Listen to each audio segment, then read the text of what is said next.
gente de volta ao vivo aqui na TV Onix, agradecendo você de casa pela sua audiência e pela sua companhia. E agora, semana passada nós levantamos esse tema em nosso programa a respeito dos assuntos que estamos atravessando no nosso dia a dia, e muitas pessoas acabam se perguntando, mas espera aí, esse tarifaço que tanto estão falando, que o Trump está colocando no Brasil, essa confusão toda, onde é que isso vai me afetar? Onde é que eu vou entrar nessa história? Então, para conversar com você de casa e explicar um pouco melhor, talvez se isso vai pesar ou não no seu bolso, se isso realmente tem toda essa dimensão e proporção que nós estamos acompanhando nas redes sociais e nos telejornais, nós trouxemos o economista Luiz Fernando Paulillo. Tudo bem, Luiz Fernando? Uma salva de palmas, gente! Boa noite.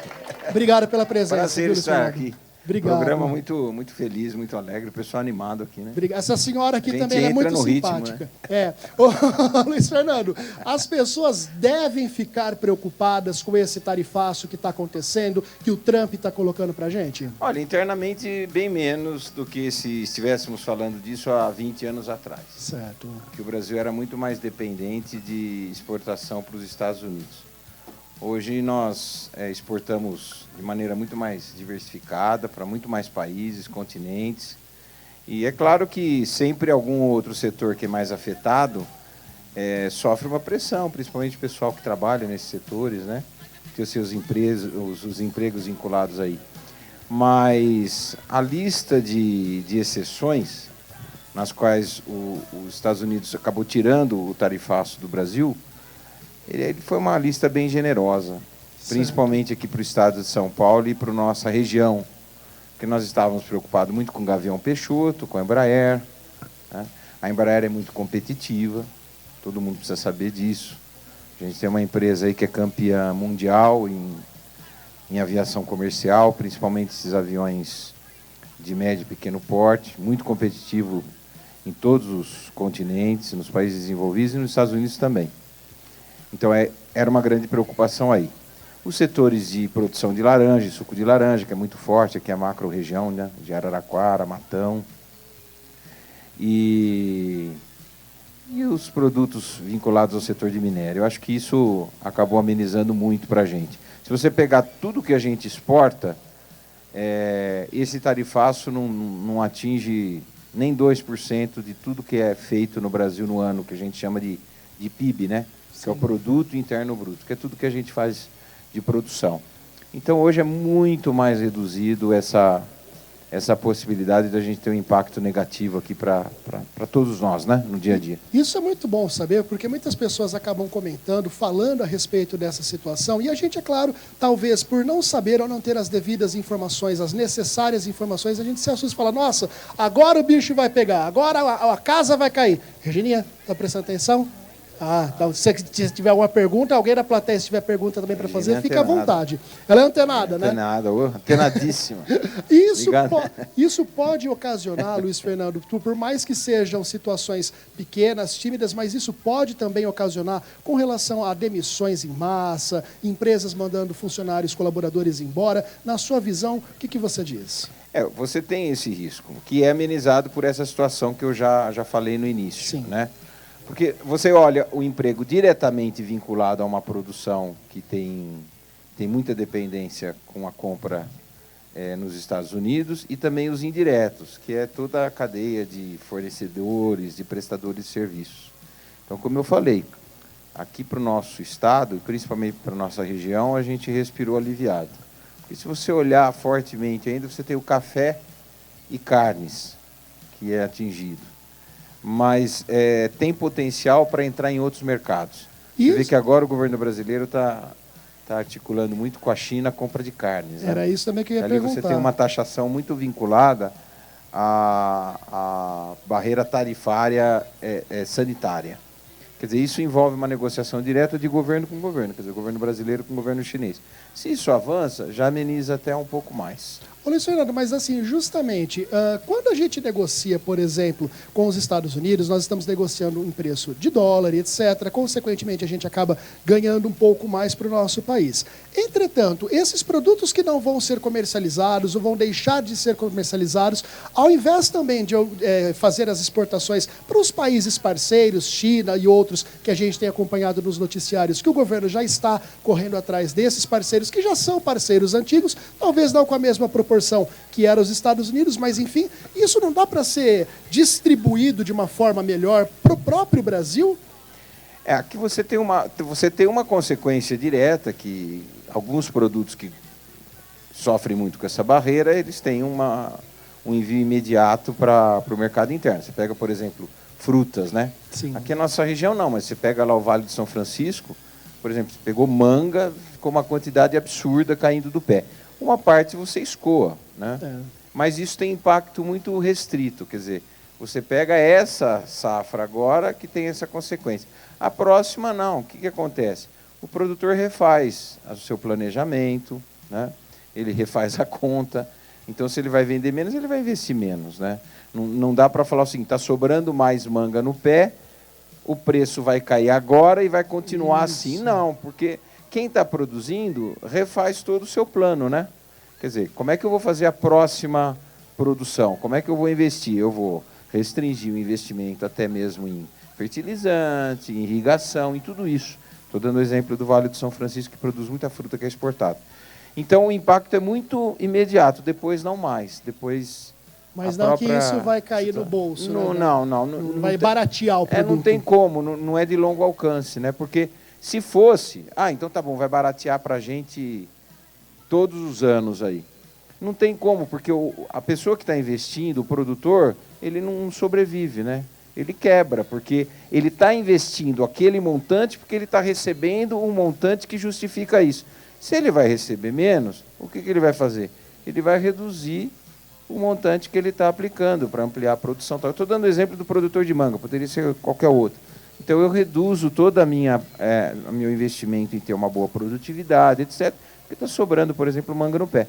Então, eu refaço o meu plano de produção, o meu plano de negócio, justamente porque ele se mantém com aquele preço. Se for um preço muito baixo, ele sofre, ele se endivida na próxima produção. Ô, Luiz Fernando, essa briga toda que nós estamos acompanhando, ela é uma briga necessariamente política ou ela também é focada na economia dos Estados Unidos? Por que o Trump está colocando essa taxa, não só para o Brasil de 50%, afinal nós não temos apenas essa taxa, a gente já estava sofrendo algumas outras taxações, assim como outros países do mundo. Por que acontece essa taxação, principalmente no caso dos Estados Unidos? Eu chego lá, quero taxar todo mundo e está tudo certo? Ele tem uma preocupação política interna, é um programa de governo que conversa com os eleitores dele, ele acredita numa maior nacionalização da indústria americana, que eu acho que isso é errado, porque ele está com uma visão de um mundo que já se foi. O mundo hoje é muito mais aberto, com muito mais comércio entre os países. As cadeias que a gente fala, quer dizer, desde o produtor do primeiro insumo, a matéria-prima ali, vai passando todo o serviço. Ela é muito global hoje, não é?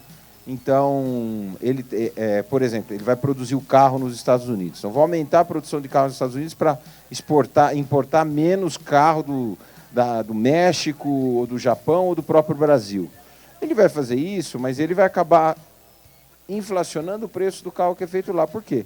Porque ele põe a tarifa em cima do aço plano, semiplano, o executivo lá da Ford ou da Chevrolet, da GM norte-americana, vai falar, eu vou aumentar o meu custo aqui. Então, ele teve essa promessa desde a campanha. Então, é uma conversa dele com o eleitorado que acredita nisso. Que eu entendo que isso é uma visão muito errada e não vai dar muito certo, porque vai causar inflação lá dentro. E ele vai sofrer com popularidade com isso. E tem a parte externa. Qual que é a parte externa? Ele quer um outro relacionamento com os blocos, com os países. Ele se preocupa muito com a formação de blocos como esse. Como o BRICS, por exemplo. Como o BRICS, por exemplo, que aí já é uma preocupação geopolítica. Então tem sempre esse cabo de guerra, né? Que ele coloca com os países, mas você vê que ele não colocou só com o Brasil. Sim. Mas é amenizado. Você vê, ele lança um tarifaço, é um super balão no ar, todo mundo presta atenção.